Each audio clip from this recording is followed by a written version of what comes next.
when I talk to clients about what they need to put in place in order to get to this end goal of having this learning ecosystem where learning solutions move to the right learner at the right time, a couple of trends that tend to come forward.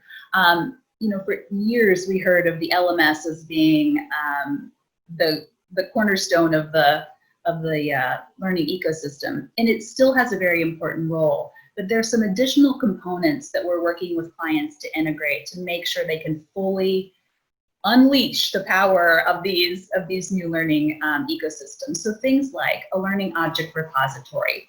That's where we keep all of those learning assets at their most modular form. Some of them might be assigned and served up through the LMS, but some of them might be served up directly to learners in a moment of need outside of the LMS through some sort of new access point that we work with them to create.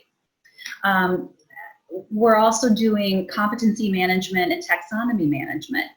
We have all of these resources, this vast library of resources that the organization has invested in.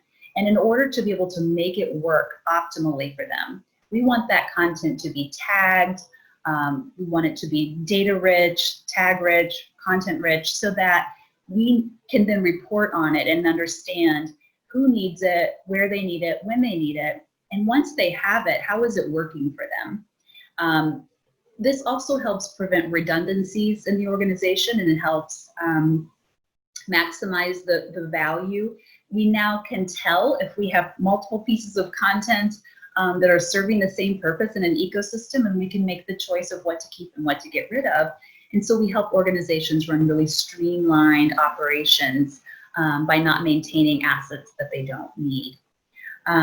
The other thing that we can help them do is create data repositories, data lakes, data warehouses, where all of the data that touches the running of an education business lands in some place. But until we interpret that data, analyze that data, it doesn't really mean much of anything.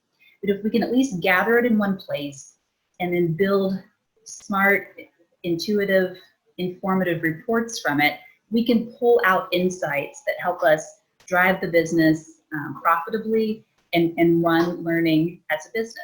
That's something that we hear from a lot of our learning and development stakeholders, is that they want to be seen as an equal partner in the business. But it's difficult to do that without being able to prove ROI, cost savings, those types of things. When we can gather that data and report on those data, then we're empowering them to show up at the table as a business leader within their organization.